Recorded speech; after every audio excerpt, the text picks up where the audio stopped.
Hello बच्चों, मैं doctor Swati Sharma Swati Sanskrit and Hindi classes में आपका स्वागत करती हूँ।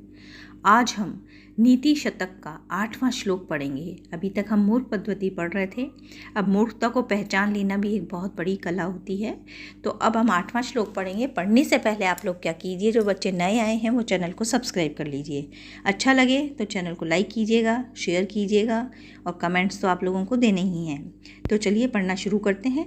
यदा किंचित ज्ञ अहम गजः एव मदान्त संभवम तदा सर्वज्ञो अस्मि इति अभवत् अवलिप्तं मम मनः। यदा किंचित किंचित बुद्धजन से आकाशाद अवगतम तदा मूर्खो अस्म इति ज्वर इव मदो में व्यपगतः। अब आपको एक चीज़ का और ध्यान रखना है। जो मैंने अभी श्लोक बोला है उसकी जो पहली पंक्ति है गज इव, उसमें कई जगह आप लोगों के एग्ज़ाम में द्वीप इव भी आ जाता है। तो गज का मतलब भी हाथी होता है और द्वीप का मतलब भी क्या होता है, हाथी होता है। तो आप लोगों को वहाँ पर कंफ्यूज नहीं होना है। अब थोड़े से शब्दार्थ देख लीजिए आप लोग, ताकि जल्दी से समझ में आ जाए। किंचित ज्ञ यानी कि थोड़ा सा जानने वाला। ज्ञ धातु जो होती है वो किसके अर्थ में आती है, जानने के अर्थ में। तो अल्पज्ञ, किंचित ज्ञ का मतलब क्या है, अल्पज्ञ। द्वीप इव या फिर गज इव का अर्थ होता है हाथी की तरह। मदांत यानी कि मदमस्त। फिर अवलिप्तम गर्व से युक्त होना। संभवम यानी कि हो गया था, लेकिन बुद्ध जन से आकाशात यानी कि विद्वानों के संसर्ग से या संपर्क से या उनके पास में रहने से। अवगतम जाना या सीखा। मे मदः मेरा घमंड, अहंकार या फिर अभिमान। व्यपगतः यानी कि दूर हो गया। तो शब्दार्थ आप समझ ही गए। अब आप अन्वय से अर्थ देखिए। यदा अहम किंचित ज्ञ, जब मैं कुछ जानने लगा, है ना। किंचित कुछ, ज्ञ यानी जानने लगा। तो गजः इव मदांत, तो हाथी के समान मैं मदमस्त हो गया या नशे में चूर हो गया या अहंकार से भर गया। संभवम भर गया या व्याप्त हो गया। जब मैं कुछ जानने लगा तो हाथी के समान या मत वाले हाथी के समान अहंकार से युक्त हो गया। तदा उस समय, किस समय, जब कुछ जानने लगा उस समय। मम मनः मेरा मन, सर्वज्ञ अस्मि इति मैं सब कुछ जानने वाला हूँ या मैं ही सब कुछ हूँ। इति अपलिप्तम अभवत इस प्रकार से व्याप्त हो गया या इस प्रकार के विचारों से युक्त हो गया। किस प्रकार के विचारों से युक्त हो गया कि मैं ही सर्वज्ञ हूँ, मैं ही सब कुछ जानने वाला हूँ। इस प्रकार मेरा मन क्या हो गया, अवलिप्त हो गया, व्याप्त हो गया।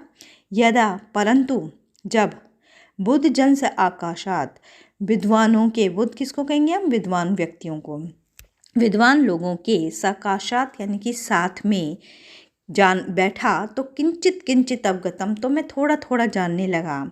तदा उस समय, अहम को मैंने ब्रैकेट में लिया है ताकि आप जल्दी से अर्थ को वहाँ पे जोड़ सकें। उस समय मैं मूर्खः अस्मि, मूर्ख हूँ। इति इस प्रकार से।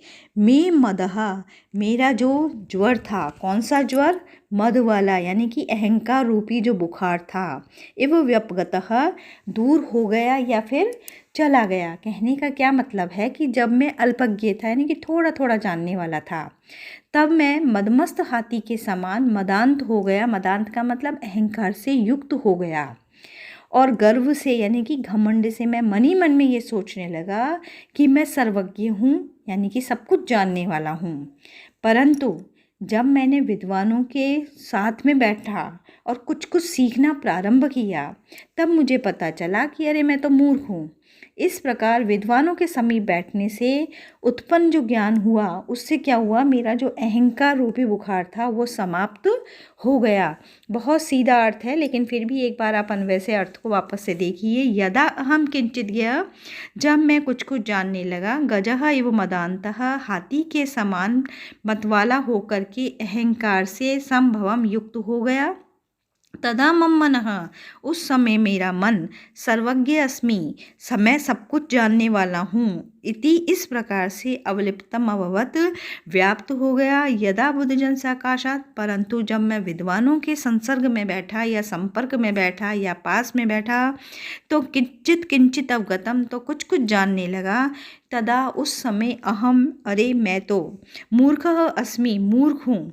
इति में मदः, इस प्रकार से मेरा मद यानी कि मेरा घमंड ज्वर एवं व्यपगतः, बुखार के समान दूर हो गया। इसमें क्या होता है कि जिस प्रकार से औषधि से हमारा बुखार चला जाता है, वैसे ही अपने ज्ञान की सीमा को जब हम जान लेते हैं तो हमारा जो झूठा घमंड होता है वो अपने आप ही क्या हो जाता है, दूर हो जाता है।